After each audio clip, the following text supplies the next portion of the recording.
Bismillahirrahmanirrahim. I welcome class 10th in my lecture series for chemistry.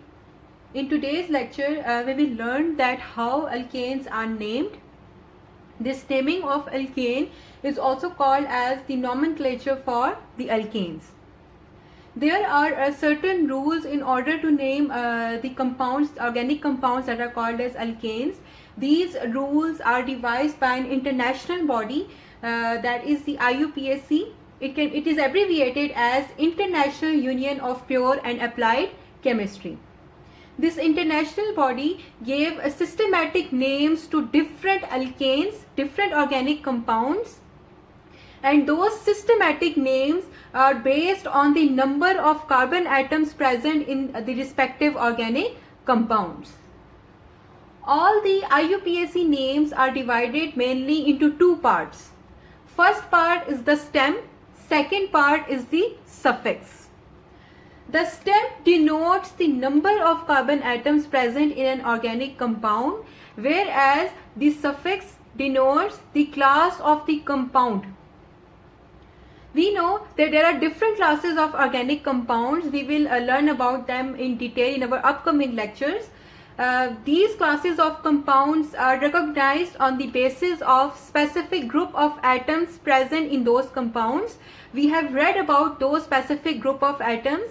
Those specific group of atoms are called as the functional groups.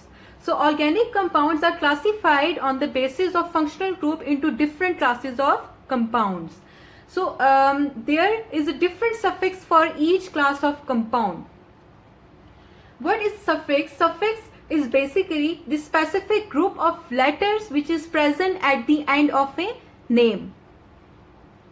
So here are some of the stem name for different organic compounds having different number of carbon atom. If in an organic compound one number of carbon atom is 1, then the stem name for that organic compound would be meth. If in an organic compound 2 carbon atoms are present, then the stem in that organic compound would be eth. If in an organic compound 4 number of carbon atoms are present, then the stem of that name would be but. If in an organic compound 5 number of carbon atoms are present, then the stem of that organic compound would be pent. If in an organic compound 6 number of carbon atoms are present, then the stem would be hex. If in an organic compound 8 number of carbon atoms are present, then the stem would be oct. If in an organic compound contains 9 number of carbon atom, then it would be non, and if it contains 10 number of carbon atoms, then the stem would be dec. Now we read about the suffix that it is placed after the stem. It is present at the end of the name. In order to apply these rules, let's do a certain activity. We have an example in which 5 number of carbon atoms are present. It is an alkane because you may see here that all the carbon-carbon bonds are single bond. So this means it's a saturated hydrocarbon and it is an alkane. Now in the first step, we will count the number of carbon atom present in this organic compound. We may see here that 5 carbon atoms are present. So therefore, the stem for this organic compound would be pent, because this pent denotes 5 number of carbon atom.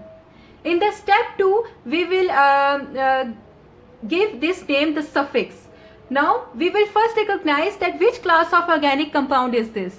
We have recognized before that this organic compound belongs to the saturated hydrocarbon and is alkane in nature. So for all the alkanes, we use the suffix ane. So for all the alkanes, the name of those organic compounds would end with ane. So name for this organic compound would be pentane. This pent is the stem of this name, which represents the number of carbon atom, that is 5, and this ane is the suffix which is representing the class of this organic compound, that is alkane. Now we have an example. I took this question from self-assessment exercise 11.3. We have to write the IUPAC name for the following compound. How would we do it? In the step 1, we will first count the number of carbon atoms present in this organic compound, and when we counted the number of carbon atom, it is 6. Now this number of carbon atoms makes the stem of the name of this organic compound, and we know that if an organic compound contains 6 carbon atoms, then the stem for that organic compound is hex, that is HEX. Now in the step 2, we will recognize that which class this compound belongs to, which class of organic compound. Now since you may see here that all the carbon-carbon bonds are single, and this organic compound contains only carbon and hydrogen atom, therefore this compound belongs to the class of compound that is alkane.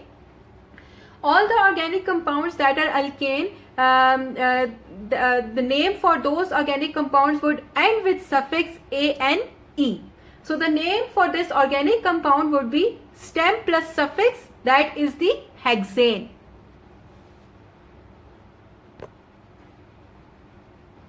Now there is another example. We have to write the IUPAC name for this compound. In the step 1, we will count the number of carbon atoms present in this organic compound, and when we counted the number of carbon atom, it was 9. So we know that this stem for an organic compound that contains 9 carbon atom is known, that is NON. In the second step, we will recognize the class of compound by seeing this organic compound. We may see that this compound contains only carbon and hydrogen, and all the carbon-carbon bonds are single, so therefore it is alkane. For alkane, we use suffix ane. So when we write the name for this organic compound, we will adopt the rule as stem plus suffix. So the name for this organic compound would be nonane.